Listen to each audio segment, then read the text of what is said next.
welcome to another chapter of reading. This is quite a long one, so let's get started, shall we?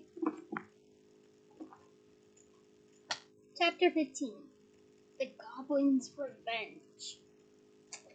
Early next morning, before the other two were awake, Harry left the tent to search the woods around them for the oldest, most gnarled, and resilient-looking tree he could find.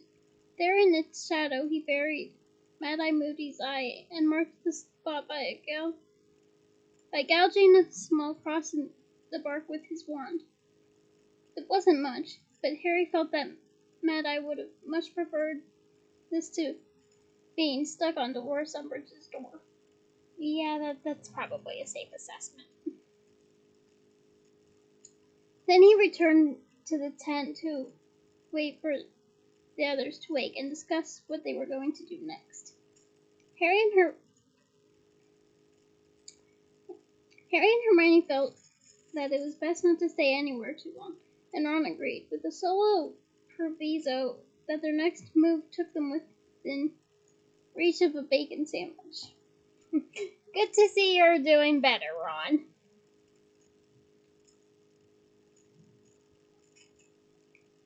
Hermione therefore removed the enchantment she had placed around the clearing while Harry and Ron obliterated all the marks and impressions on the ground that might show they had camped there.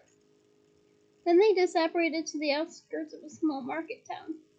Once they had pitched the tent in the shelter of a small copse of trees and surrounded it with brushwood cast defensive enchantments, Harry ventured out under the invisibility cloak to find sustenance. This, however, didn't go as planned. He barely entered the town when an unnatural chill, a descending mist, and a sudden darkening of the skies made him freeze where he stood.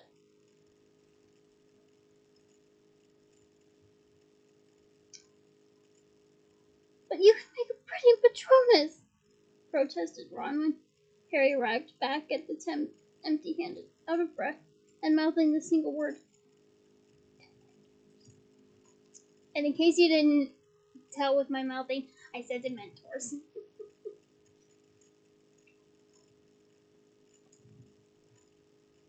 I couldn't make one, he panted, clutching the stitch in his side. Come. Their expressions of consternation and disappointment made Harry feel ashamed. It had been a nightmarish experience, seeing the Dementors gliding out of the mist in the distance and realizing, as the paralyzing cold choked his lungs and a distant screaming filled his ears, that he was not going to be able to protect himself. It had taken all of Harry's willpower to uproot himself from this spot and run, leaving the eyeless Dementors to glide amongst the muggles who might not be able to see them, but would assuredly feel the despair they cast wherever they went.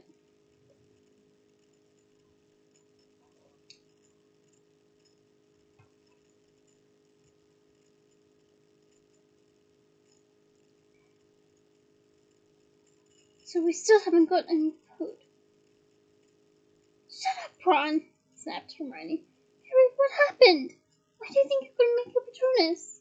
You managed perfectly yesterday.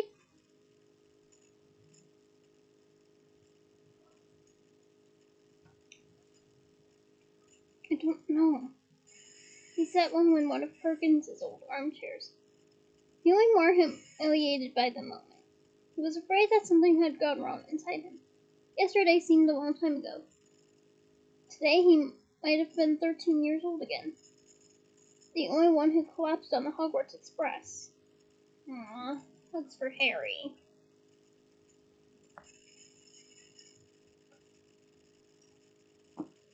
Ron kicked a chair leg. What? He snarled at Hermione. I'm starving. All I've had since I blitzed at this couple of toadstools.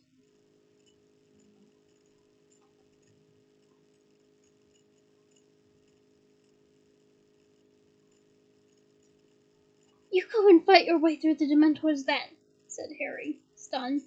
I would, but my arm's in a sling in case you haven't noticed. That's convenient. And what's that supposed to... Of course! cried Hermione, clapping her hands to her forehead and startling both of them into silence. Harry, give me the locket! Come on, she said, impatiently, clicking her fingers at him when he didn't react. The Horcrux, Harry! We're still wearing it!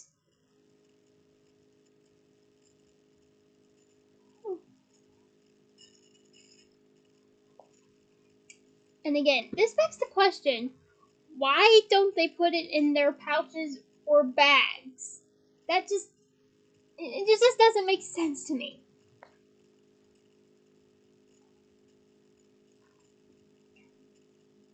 She held out her hands and Harry lifted the golden chain over his head. The moment it parted contact with Harry's skin, he felt free and oddly light.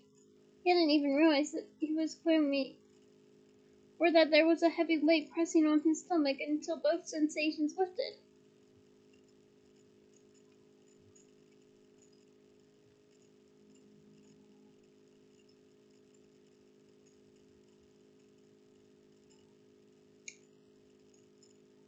Better? Asked Hermione. Yeah, no, it's better. This reminds me of the Snickers commercials that go, like, there's this one person that's not themselves, and then this other person has them as Snickers, and they're like, here, try this and take a bite out of it. So the person A does take the bite after taking the Snickers from person B, and person B goes, better? And person A nods, or has some form of agreement, and then the commercial goes, Snickers, you're not you when you're hungry, or however that goes. I don't know. Point is, that reminds me of those commercials. And actually, let's see if I can find one, because now I want to share one with you.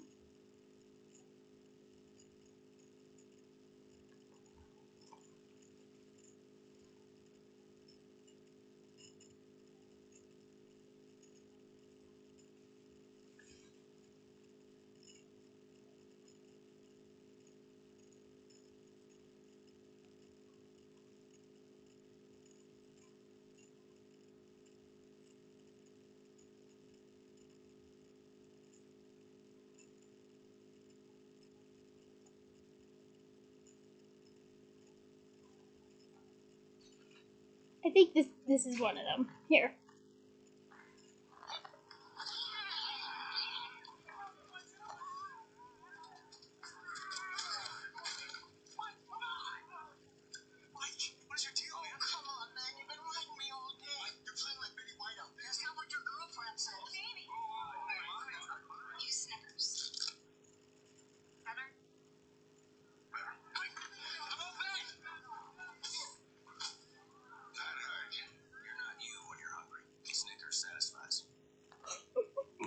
Yeah, those types of commercials. That's what that reminds me of. I hope you enjoyed that, though. Anyway, on to the chapter.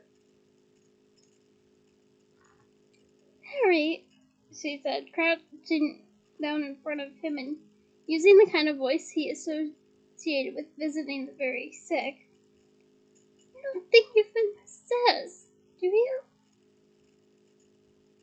What?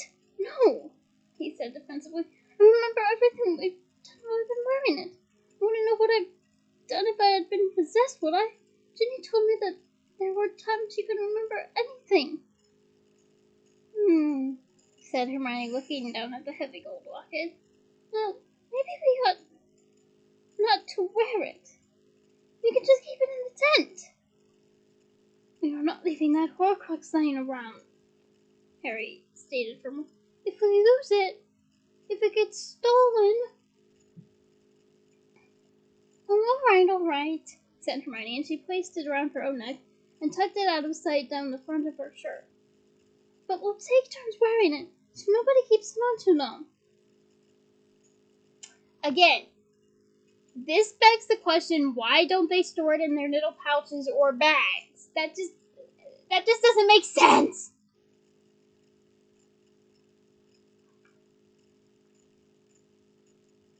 Great, said Ron irritably. And now we've sorted that out, can we please get some food? Fine, but we'll go somewhere else to find it, said Hermione with a half glance at Harry. There's no point in staying where we know Dementors are swooping around.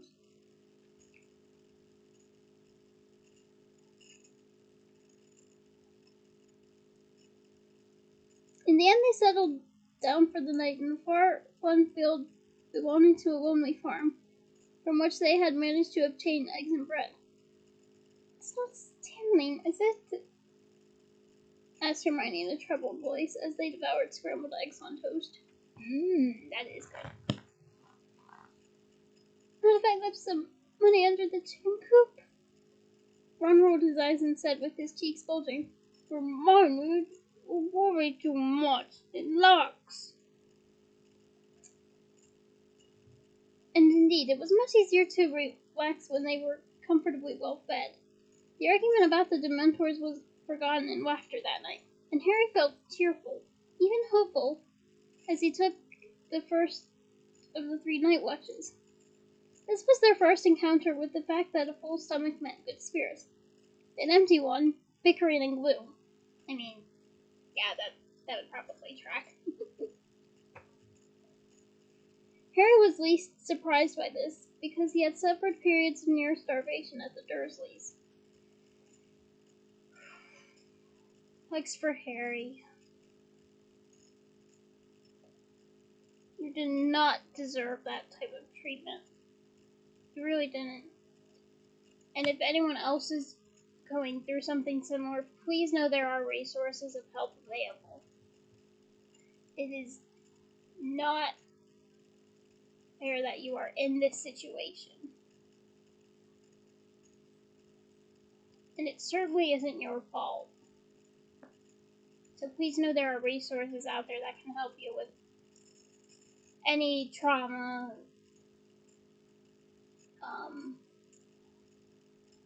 oppression, things like that, if you need it. I cannot stress it enough. Moving forward. Hermione bore up reasonably well on those nights when they had managed to scavenge nothing but berries or stale biscuits. Her temper perhaps a little shorter than usual, and her silences rather dour. Ron, however, had always been used to 3 delicious meals a day, courtesy of his mother or of the Hogwarts house elves, and hunger made him both unreasonable and new word. Irascible? That sounds about right. Irascible. Whenever lack of food coincided with Ron's turn to wear the Horcrux, he became downright unpleasant. So where next? Was his constant refrain. He didn't seem to have any ideas himself, but expected Harry and Hermione to come up with plans while he sat brooded over the low food supplies. Accordingly, Harry and Hermione spent fruitless hours trying to decide where they might find the other Horcruxes, and how to destroy the one they already got, their conversations becoming increasingly repetitive as they had no new information.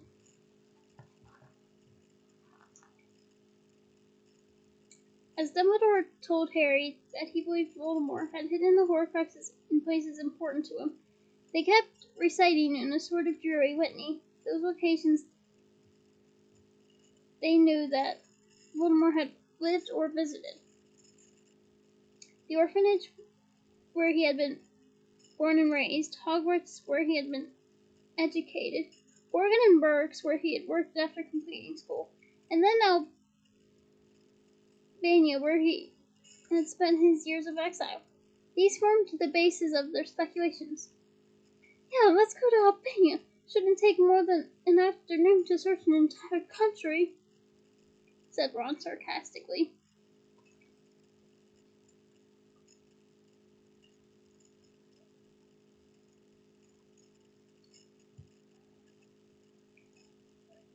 There can't be anything there.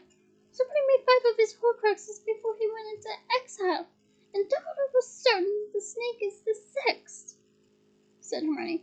You know the snake's not an opinion. It's usually with both. Didn't I ask you to stop saying that? Fine. The snake is usually with you-know-who. Happy? Not particularly. I can't see him hiding anything at Bargain Barks, said Harry, who made this point many times before, but said it again simply to break the nasty silence. Morgan and Burke were experts at dark objects. They would have recognized a Horcrux straight away. Ron yawned pointedly.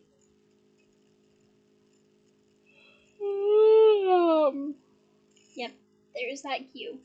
Need to find that synonym for yawn.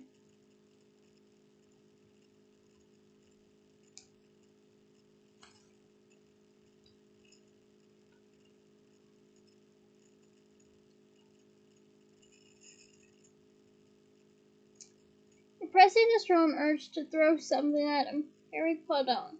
I still reckon he might have hit something at Hogwarts. Foreshadowing!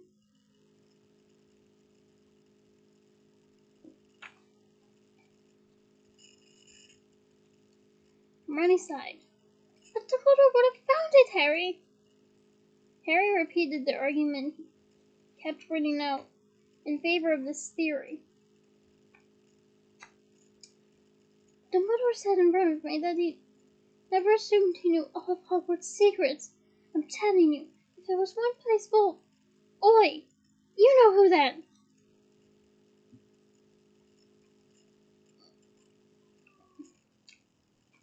Harry shouted, goaded past endurance. If there was one place that was really important to you-know-who, it was Hogwarts. Oh, come on, scoffed Ron. His school? Yeah, his school. It was his first real home. The place that meant he was special. It meant everything to him. And even after he left... This is... You know who we're talking about, right? Not you, inquired Ron, who was tugging at the chain of the Horcrux around his neck. Harry was visited by a desire to seize it and throttle him.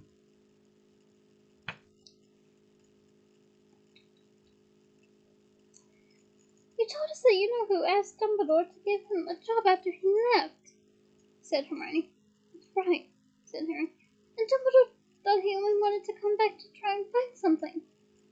Probably another founder's object to make into another Horcrux. Foreshadowing. Yeah, said Harry. But he didn't get the job, did he? Said Hermione. So he never got the chance to find a founder's object there and hide it in the school.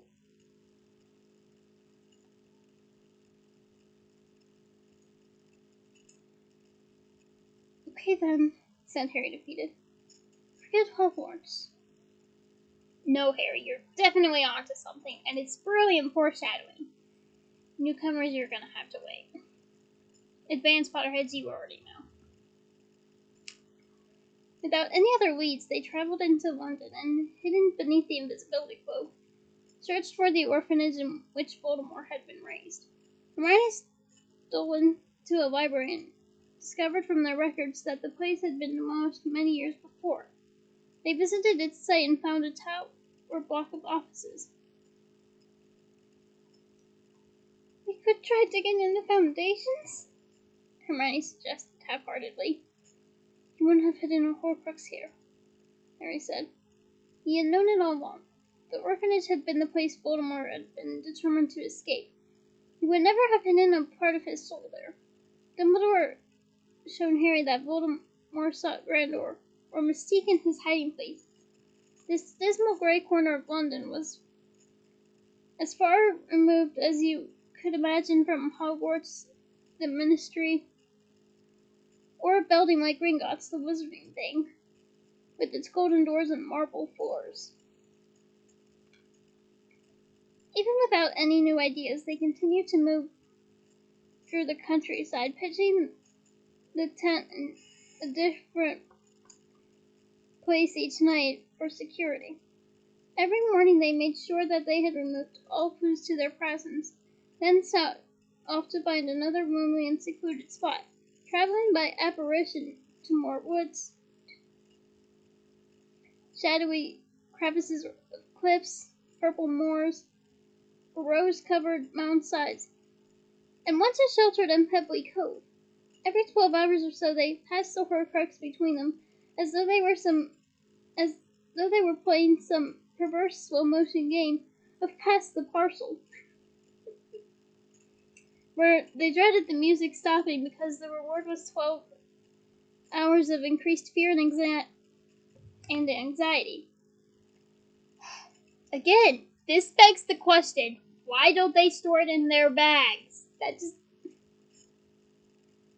just makes no sense.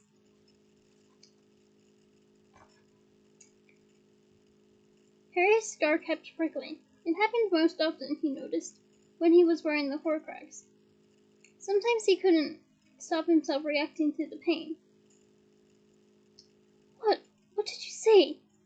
Demanded Ron whenever he noticed Harry wince. Face, muttered Harry, every time. The same face. The thief who stole from Godric. And Ron would turn away, making no effort to hide his disappointment.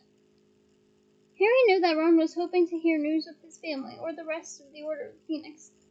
But after all, Harry, was not a television aerial. He could only see what Voldemort was thinking at the time, not tune in to whatever took his fancy. Apparently Voldemort was dwelling endlessly on the unknown youth with the gleeful face, whose name and whereabouts Harry felt sure Voldemort knew better than he did. As Harry's scar continued to burn, and the merry blonde-haired boy swam tantalizingly in his memory, he learned to suppress any sign of pain or discomfort, for the other two showed nothing but impatience at the mention of the thief. He couldn't entirely blame them, when they were so desperate for a lead on the Horcruxes. As the days stretched into weeks, Harry began to suspect that Ron and Hermione were having conversations without and about him. Several times they stopped talking abruptly when Harry entered the tent, and twice he came accidentally upon them, huddled a little distance away, heads together and talking fast.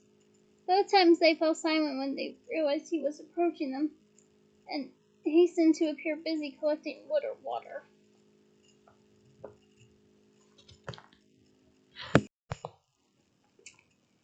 Harry couldn't help wondering whether they had only agreed to come on what now felt like a pointless and rambling journey because they thought he had some secret plan. Sorry. That they would learn in due course. Ron was making no effort to hide his bad mood, and Harry was starting to fear that Hermione was disappointed by his poor leadership too.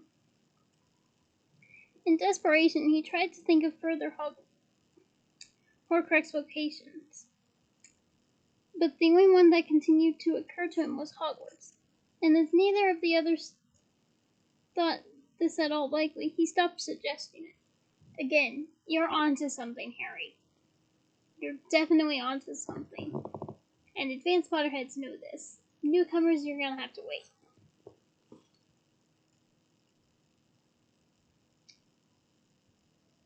Autumn rolled over the countryside as they moved through it.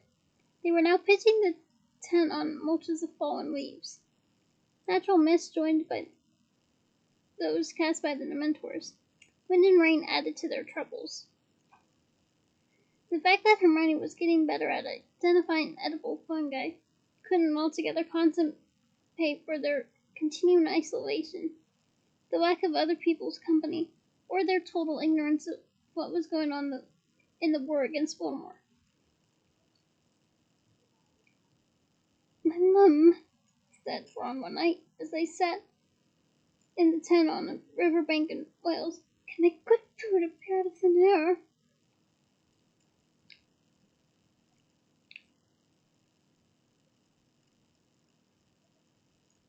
He prodded moodily at the lumps of charred gray fish on his plate. Harry glanced automatically at Ron's neck and saw, as he expected, the golden chain of the Horcrux glinting there. Again, why don't they store it in their bags?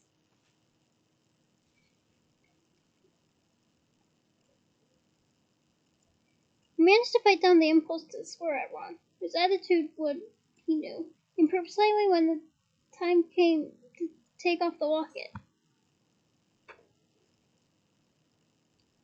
Your mom can't produce food out of thin air, said Hermione. No one can. Food is the first of the 5 principal exceptions to cancel out the elemental transmig. Oh, speak English, can't you? Ron said, prizing the fishbone out from between his teeth. It's impossible to make good food out of nothing. You can summon it if you know where it is. You can transform it. You can increase the quantity if you got some. Well, don't bother increasing this. It's disgusting, said Ron. Harry caught the fish and I did my best with it. I notice I'm always the one who ends up sorting out the food because I'm a girl, I suppose. No, it's because you're supposed to be the best at magic, shot back Ron. Hermione jumped up and bits of roast pike slid off her tin plate onto the floor. You can do the cooking tomorrow, Ron. You can find the ingredients and try to charm them into something worth eating. And I'll sit here and pull faces. Then moan and you can see how we... Shut up, said Harry, leaping to his feet and holding up both hands. Shut up now! Hermione looked outraged. How can you side with him? Hardly ever does the cook... Hermione, be quiet. I can hear someone.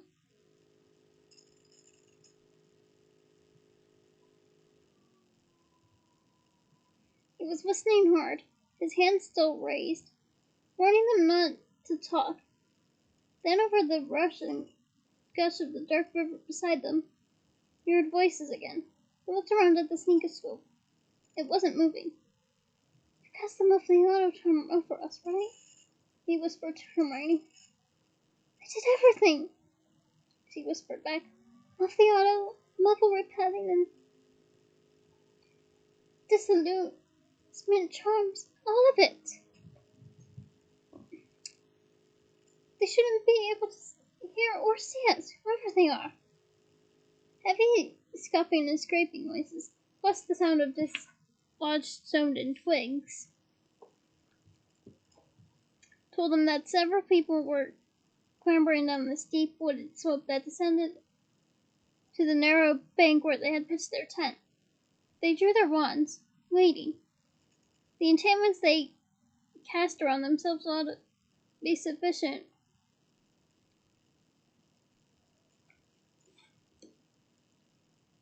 in the near total darkness to shield them from the notice of muggles and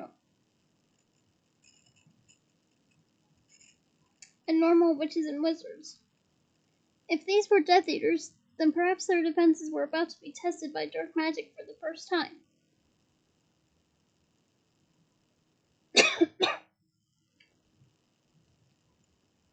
The voices became louder, but no more intelligible as the group of men reached the bank.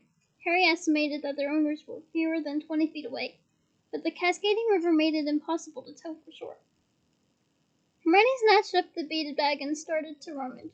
After a moment, she drew out 3 extendable ears and threw one each to Harry and Ron, who hastily inserted the ends of the flesh-covered strings to the ears, and fed the other ends out of the tent entrance. Within seconds, Harry heard a weary male voice.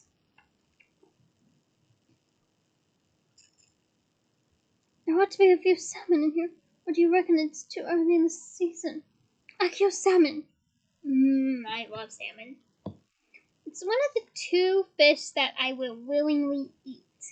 The other is tuna. Does anyone else like tuna and salmon? Please let me know in the comments. There were several distinct splashes, and then the slapping sounds of fish against flesh. Somebody grunted appreciatively. Harry pressed the extendable ear deeper into his own.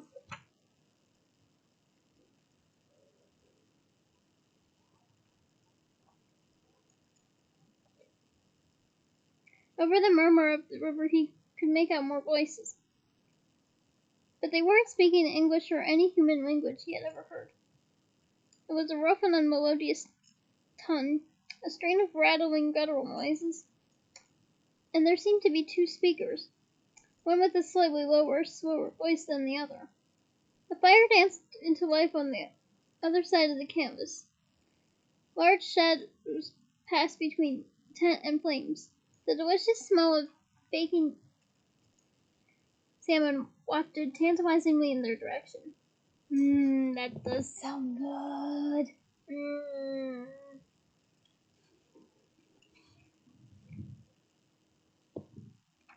Now I want some salmon. I'll treat myself after the chapter. Then came the clinking of cutlery on plates, and the first man spoke again. Horcrux, Cornock, goblins! Hermione mouthed at Harry, who nodded. Thank you, said the goblins together in English. So you three have been on the run how long? Asked a new, mellow, and pleasant voice. It was vaguely familiar to Harry, who pictured a round-bellied, cheerful-faced man. 6 weeks, 7. I forget, said the tired man. Met up with Griphook in the first couple days and joined forces with Gornock not long after. Nice to have a bit of company. There was a pause while knives, scraped plates, and tin mugs were picked up and replaced on the ground. What made you leave, Ted? Continued the man.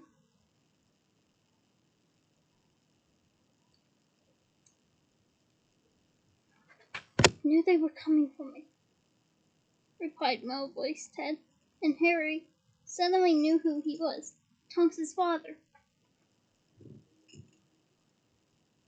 Heard Death Eaters were in the area last week, and decided I'd better run for it.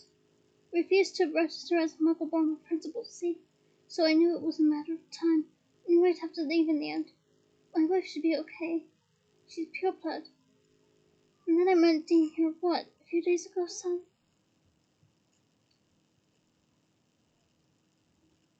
Yeah, said another voice, and Harry, Ron, and Hermione stared at each other, silent but beside themselves with excitement. Sure they recognized the voice of Dean Thomas, their fellow Gryffindor. Muggle-born, eh? Asked the first man. Not sure, said Dean. My dad left my mum when I was a kid. Got no proof he was a wizard, though. There was silence for a while, except for the sounds of munching. Then Ted spoke again. Well, Dean, to answer your predicament, your biological father was a wizard. So, I'm glad you're on this journey, but at the same time, you would have had no need to be on it.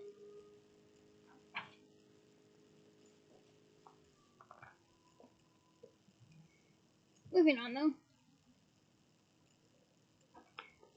I've got to say, Dirk, I'm surprised to run into you. Pleased, but surprised. Word was you'd been caught.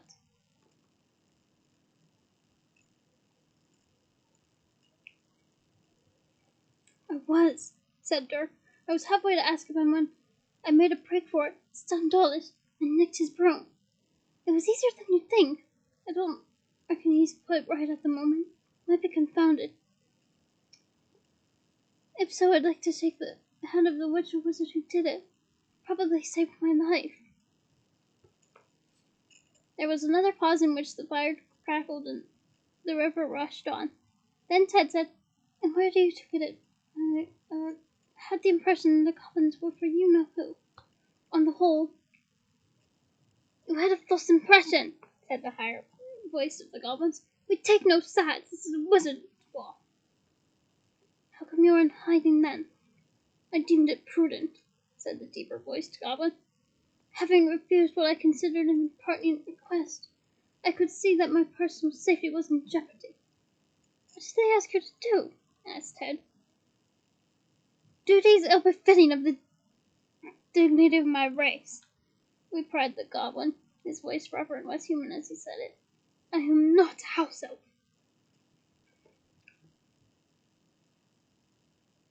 What about you, Griphook? Similar reasons, said the higher goblin. Gringotts is no longer under this old control of my race. I recognize no wizarding master. He added something under his breath and gobbled gobbledygook, and Gornok laughed. What's the joke? Asked Dean. He said, replied Dirk, that there are things wizards don't recognize either. Yeah, there are things that muggles don't recognize as well. Not, like, I think all of us could learn to be a little more observant. Moving on. There was a short pause. I don't get it, said he.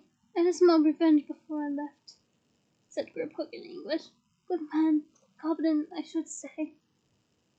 I meant, did Ted hastily. Didn't manage to lock a Death Eater up in one of the old high security vaults, I suppose. If I had, the sword would not have helped him break out, replied Griphook. Gornok laughed again, and even Dirk gave a dry chuckle. Dean and I are still missing something here, said Ted. So is Severus Snape, though he doesn't know it, said Griphook, and the two goblins roared with malicious laughter. Inside the tent, Harry's breathing was shallow with excitement. He and Hermione stared at each other, listening as hard as they could.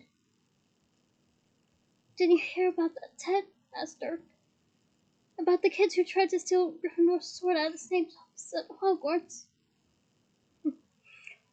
I know who they are. Newcomers, you're gonna have to wait for the reveal. Advanced Potterheads, you already know. Sorry. An electric current seemed to course through Harry, jangling his every nerve as he stood rooted to the spot. Never heard a word, said Ted.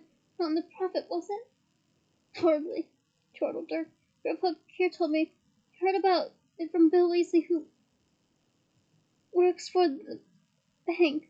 One of the kids who tried to take the store was Bill's younger sister.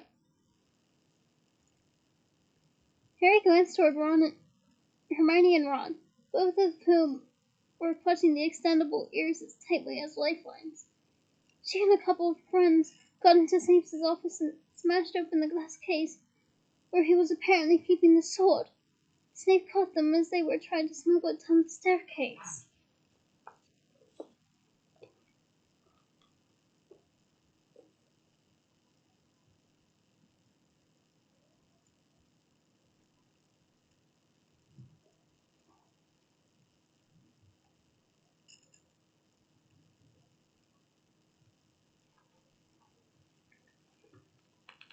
God bless them, said Ted. What did they think? That they'd be able to use the sword on you-know-who, or on Snape himself?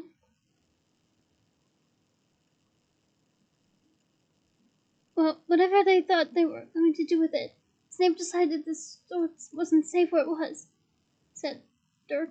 A couple of days later, once he got the say-so from you-know-who, I imagine, he sent it down to be kept in Gringotts instead.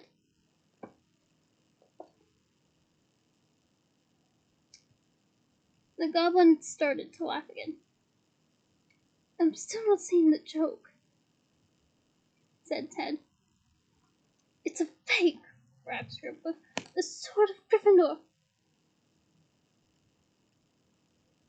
Oh, yes, it's a copy. An excellent copy, it's true. But it was wizard-made. The original was forged centuries ago by goblins and had certain properties only goblin-made armor possesses. Wherever the genuine sword of Gryffindor is, it's not in a vault at Gringotts Bank. And newcomers, you're gonna have to wait to figure out where it's being stored. Advanced Potterheads, you already know.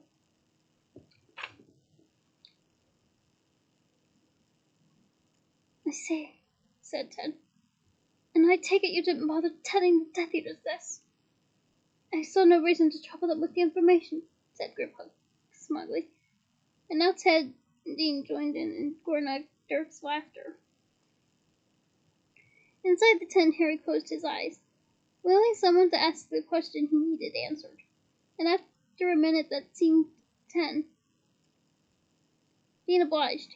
He was, Harry remembered with a jolt, an ex-boyfriend of Ginny's, too. What happened to Ginny and the others?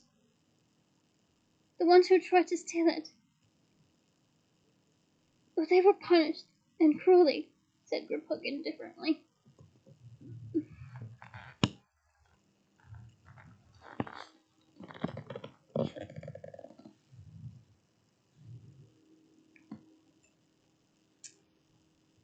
They're okay, though, asked Ted quickly.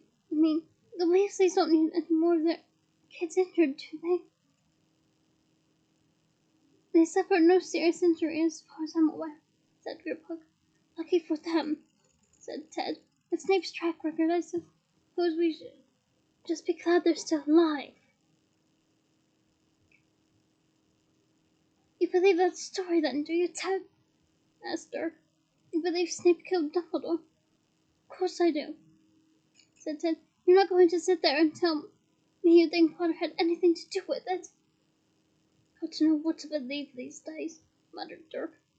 I know Harry Potter, said Dean, and I reckon he's the real thing. The chosen one, whatever you want to call it. Yeah, there's a lot that would like to believe that he's that son, said Dirk, me included. But where is he? Runfort, by the looks of things. You'd think if he knew anything we don't, or had anything special going for him, he'd be out there fighting, rallying resistance instead of hiding. And you know, the Prophet made a pretty good case against him. The Prophet, scoffed Ted. You deserve to be lied to if you're still reading that muck, Dirk. You want the facts, try the Quibbler. There was a sudden explosion of choking and retching, plus a good deal of thumping. By the sound of it, Dirk had swallowed a fishbone. Probably not one of the edible ones. Believe it or not, salmon is capable of having edible bones. It's common in canned salmon, and they are delicious. I really need to treat myself to salmon after this now. Moving on. At last he sputtered. The Quibbler! That lunatic rival! Zeno Lovegoods! It's not so lunatic these days, said Ted. I'm not to give it a look. Zeno was printing all the stuff the Prophet's ignoring. Not a single mention of Crumplehorn Snorgax in the last issue. How long they'll let him get away with it, mind, I don't know. But Zeno says front page of every issue that any wizard who's against you-know-who ought to make helping Harry Potter their number one priority. Ought to make helping Harry Potter their number one priority. I had to make sure I read that right, and it was getting all bundled.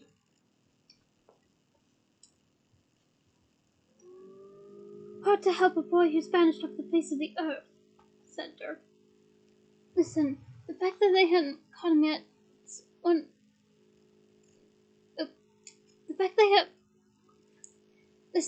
the fact they haven't caught him yet is a grand achievement, said Ted. I take tips from him gladly. That's what we're trying to do. Stay free, isn't it? Yeah, well, you've got a point there, said Dirk heavily. But the whole of the ministry and all their informers looking for him, and have expected him to be caught by now. Mind, who's to say they haven't already caught and killed him without publicizing it? Don't say that, Dirk, murmured Ted. There was a long pause filled with more clattering of knives and forks. When they spoke again, it was to discuss whether they ought to sleep on the bank or retreat back up the wooden slope. Deciding the trees would give better cover, they extinguished their fire, then clambered back up the incline, their voices fading away. Harry, Ron, and Hermione reeled in the extendable ears. Harry, who found the need to remain silent increasingly difficult the longer they eavesdropped, and now found him unable to say more than "Ginny, the sword." "I know," said Hermione. She once for the tiny beaded bag, this time sinking her arm in right up to the armpit. "Here, we are," she said between gritted teeth, and she pulled out something that was evidently in the depths of the bag. Slowly the edge of an ornate picture frame came into sight. Harry hurried to help her. As they lifted the empty portrait of Phineas Nigellus free of Hermione's bag, she kept her wand pointing at it, ready to cast a spell at any moment. "If somebody swapped the real sword for the fake while it was in Dumbledore's office," she panted, as they propped the painting against the side of the tent. "Phineas Nigellus would have seen it happen. He hangs right beside the case." "Unless he was a slave," said Harry. But he still held his breath as Hermione knelt down in front of the empty canvas. Her wand directed at its center, cleared her throat, then said, "Phineas.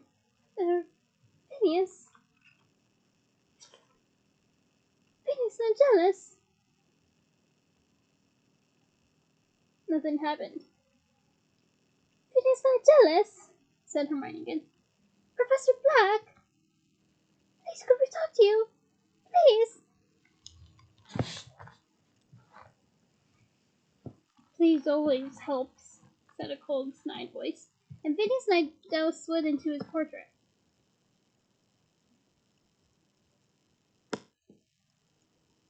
At once Hermione cried, "Obscuro!" The black blindfold appeared over Phineas Nigellus' clever dark eyes, causing him to bump into the frame and shriek with pain. "What the? What are you?" "I'm sorry, very sorry, Professor Black," said Hermione, "but it's a necessary precaution." "Remove this foul addition at once. Remove it, I say. You are ruining a great work of art. Where am I? What's going on?" "Never mind where we are," said Harry, and Phineas Nigellus froze, abandoning his attempts to peel off the painted blindfold. "Can that possibly be the voice of the elusive Mr. Potter?" "Maybe," said Harry, knowing that this would keep Phineas Nigellus' interest. "We've got a couple of questions to ask you. About the Sword of Gryffindor."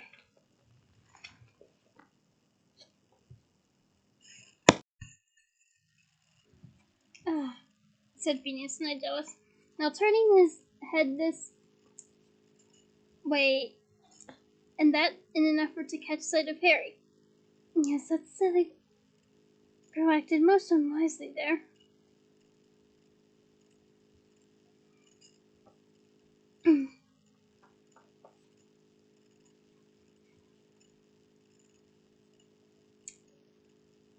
"Shut up about my sister," said Ron roughly.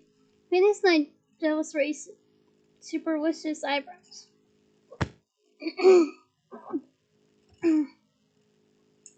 "Who else is here?"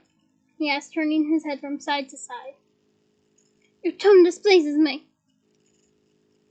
"The girl and her friend were foolhardy in the extreme, thieving from the headmaster." "They weren't thieving," said Harry.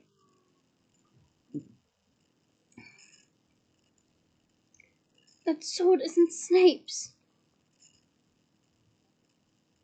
It belongs to Professor Snape's school," said Phineas Nigellus. "Exactly what claim did the wasted girl have upon it?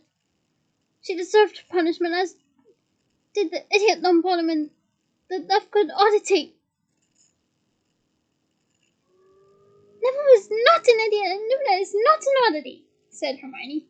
and 100% agreed. They are not idiotic and odd, respectively.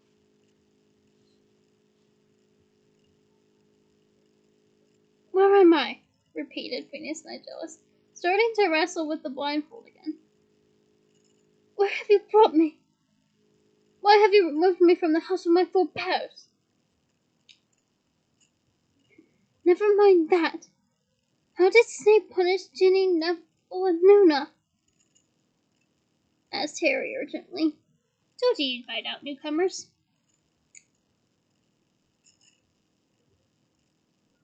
Professors! Snape sent them into the Forbidden Forest to do some work for the oaf Hagrid. Hagrid's not an oaf! Said Hermione shrilly, and 100% agreed yet again. And Snape might have thought that was a punishment, said Harry. But Ginny, Neville, and Luna probably had a good laugh with Hagrid. The Forbidden Forest. They faced plenty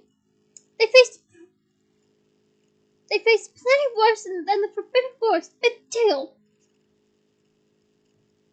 He felt relieved. He had been imagining horrors. The Creator's curse at the very least.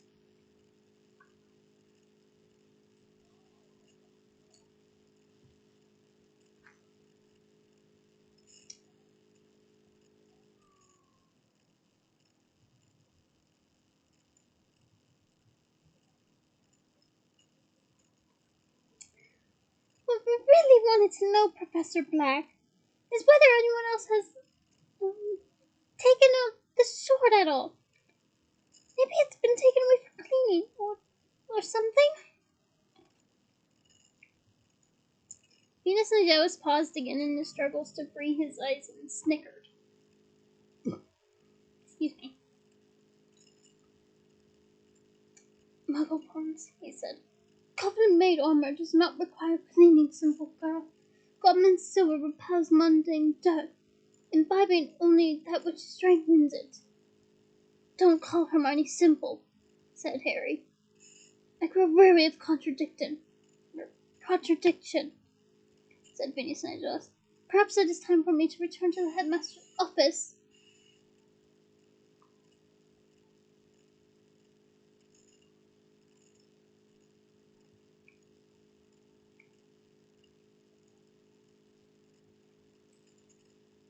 Still blindfolded, he began reaching for the side of his frame, trying to feel his way out of his picture and back into the one at Hogwarts. Harry had a sudden inspiration. Dumbledore! Can't you bring us Dumbledore? I beg your pardon, asked Phineas Nigellus. Professor Dumbledore's portrait. Couldn't you bring him here alone, here, into yours? Phineas Nigellus turned his face in the direction of Harry's voice. Evidently it's not only Muggleborns who are ignorant, Potter. Hey, cut him some slack. Harry grew up with Muggles who did not teach him anything about the who pretty much... Okay, let me rephrase all this. Cut him some slack, Phineas Nigellus. He was raised by Muggles who, in essence, oppressed him severely. He is still trying to figure out the Wizarding World's nuances. So, cut him some slack.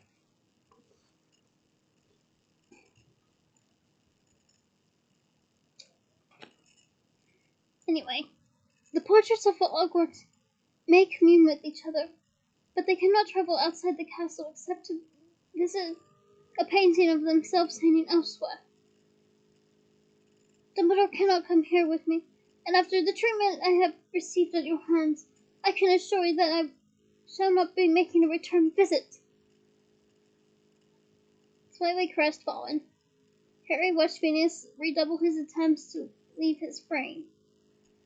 Professor Black, said Hermione, couldn't you just tell us, please? When was the last time the sword was taken out of its case? Before Ginny took it out, I mean.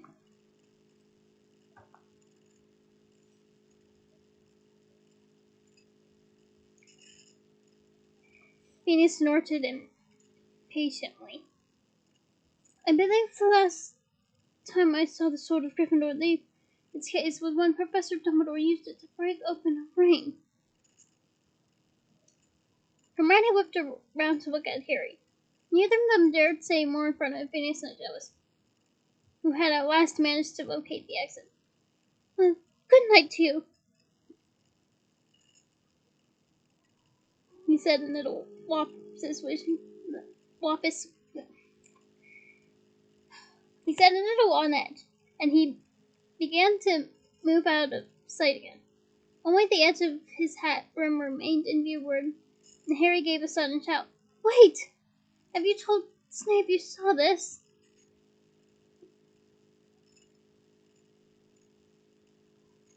Venus Nigellus stuck his blindfolded head back into the picture. Professor Snape has more important things on his mind than the many eccentricities of Albus Dumbledore. Goodbye, Potter. And with that he vanished completely, leaving behind him nothing but his murky backdrop. Harry! Hermione cried. I know, Harry shouted. Unable to contain himself, he punched the air. It was more than he dared to hope for. He strode up and down the tent, feeling that he could have run a mile. He didn't even feel hungry anymore. Hermione was squashing Venus Nigellus's portrait back into the beaded bag. When she had fastened the clasp, she threw the bag aside and raised a shining face to Harry.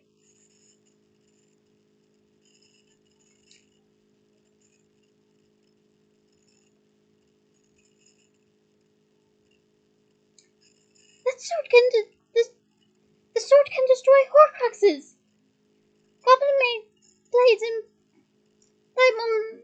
need that which strengthens them. Harry, that sword's coated with basilisk venom.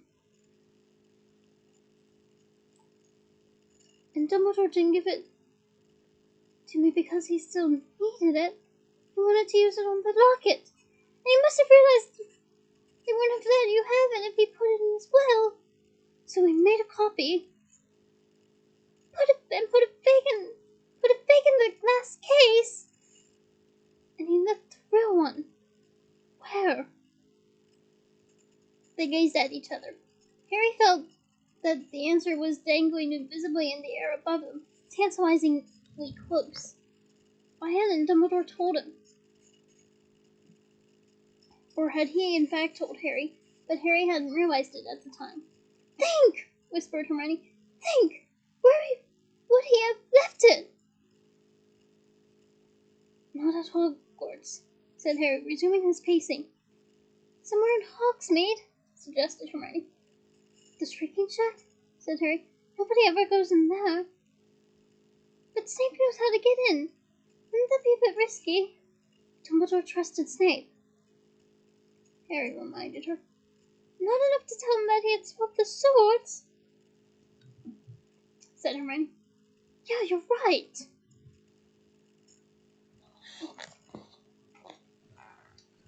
Said Harry, and he felt even more cheered at the thought that Dumbledore had some reservations, however faint, about Snape's trustworthiness. So why would he have hidden the sword well away from Hogsmeade then? What do you reckon, Ron? Ron? Harry looked around. For one bewildered moment, he thought that Ron had left the tent, then realized that Ron was lying in the shadow of the lower bunk, looking stony.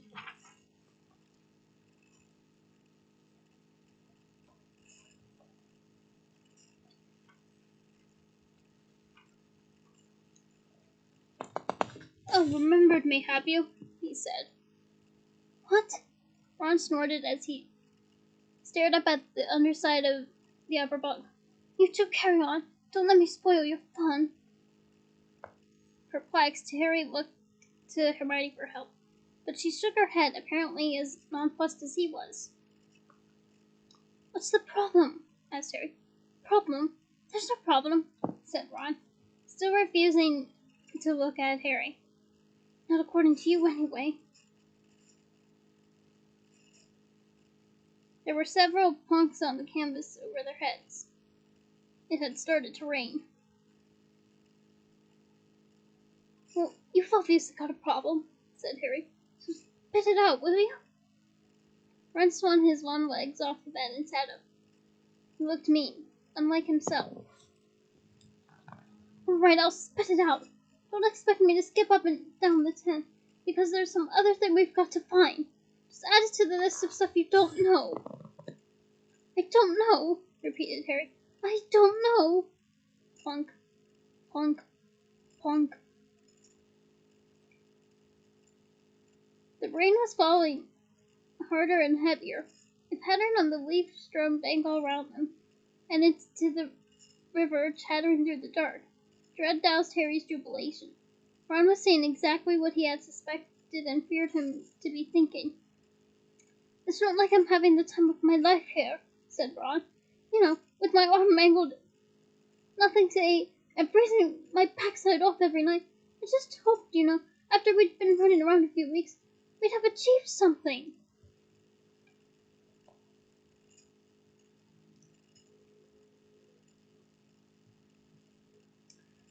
Ron, Hermione said, but in such a quiet voice that Ron couldn't have pretended to have heard it over the loud tattoo the rain was now beating on the tent. I thought you knew what you signed up for, said Harry. Yeah, I thought I did too. So what part of it isn't living up to your expectations? Asked Harry. Anger was coming to his defense now. Did you think we'd be staying in five-star hotels, finding a Horcrux every other day? Did you think you'd be back to love me by Christmas? We thought you knew what you were doing, shouted Ron, standing up, and his words had pierced Harry like scalding knives. We thought Dumbledore had told you what to do. We thought you had a real plan. Ron, said Hermione, this time clearly audible over the rain, thundering on the tent roof. But again, he ignored her. Well, sorry to let you down, said Harry, his voice quite calm, even though he felt hollow, inadequate. I've been straight with you from the start. I told you everything Dumbledore told me. And in case you haven't noticed, we found one Horcrux. Yeah, we're about as near getting rid of it as we are to finding the rest of them. Nowhere near, in other words. Take off the locket, Ron, Hermione said, her voice unusually high. Please, take it off. You wouldn't be talking like this if you hadn't been wearing it all day. Yeah, he would, said Harry, who didn't want excuses made for Ron. Do you think I haven't noticed the two of you whispering behind my back? Do you think I didn't guess you were thinking this stuff? Harry, we weren't. Don't lie. Ron hurled at her.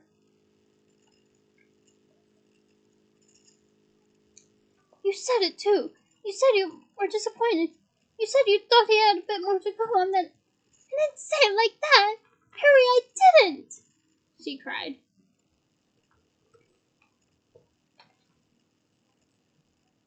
The rain was pounding the tent. Tears were pouring down Hermione's face, and the excitement of a few moments before had vanished as if it had never been. A short-lived firework that had flared and died, leaving everything dark, wet, and cold. The sword of Gryffindor was hidden. They knew not where. Okay, I'm going to reread that. They didn't know where the sword of Gryffindor was hidden. And they were three teenagers in a tent whose only achievement was not yet to be dead. So why are you still here? Harry asked Ron. Search me, said Ron. Go home then, said Harry. Yeah, maybe I will, shouted Ron. And he took several steps toward Harry, who didn't back away. Didn't you hear what they said about my sister? But you don't care, do you? It's only the Forbidden Forest, Harry. I've faced worse. Potter doesn't care what happens to her in here. Well, I do, all right? Giant spiders and mental stuff. I was only saying she was with the others. They were with Hagrid. Yeah, I get it. You don't care. And what about the rest of my family? The Weasleys don't need another kid injured. Did you hear that? Yeah, I'm not bothered what it meant, though. Ron, said Hermione, forcing her way between them. I don't think it means that anything new has happened. Anything we don't know about. Think. Ron, Bill's already scarred. Plenty of people must have seen that George is lost in here by now. And you're supposed to be on your deathbed with Spatterboy. I'm sure that's all he meant.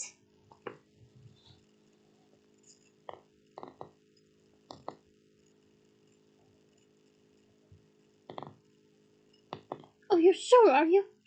Right, then. Well, I won't bother myself about them. It's all right for you two, isn't it? With your parents safely out of the way. My parents are dead. Harry bellowed. And mine could be going the same way, yelled Ron. Then go, roared Harry. Go back to them. Pretend you've got over your Spatterboy, and Lily will be able to feed you up. And Ron made a sudden movement. Harry reacted, but before either one was clear of its owner's pocket, Hermione had raised her own. Protego! She cried. An invisible shield expanded between her and Harry on one side, and Ron on the other.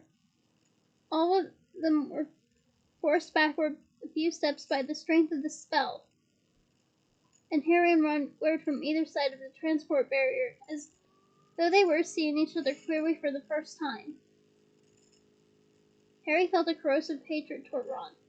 Something had broken between them. Use the Horcrux, Harry said. Ron wrenched the chain from over his head and cast the locket into a nearby chair. He turned to Hermione. What are you doing? What do you mean? Are you staying or what? She looked anguished. Yes, I'm staying. Ron, we said we'd go with Harry. We said we'd help. I get it. You choose him. Ron, no, please. Come back. Come back. She was impeded by her own shield charm. By the time she had removed it, he had already stormed into the night. Harry stood quite still and silent, listening to her sobbing and calling Ron names amongst the trees. After a few minutes she returned, her sobbing hair plastered to her face. He's gone. He's separated. She threw herself into a chair, curled up, and started to cry. Oh, hugs for Hermione.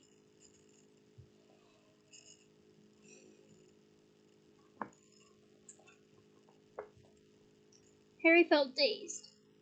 He stooped, picked up the Horcrux, and placed it around his own neck. Again, why don't they carry it in their bags? It just makes no sense. Moving on. Then he climbed into his own bed and stared up at the dark canvas roof, listening to the pounding of the rain. And that is the end of this long chapter. Thank you for sticking with me through it. Join me next week for Chapter 16, Godric's Hollow. Until then, bye!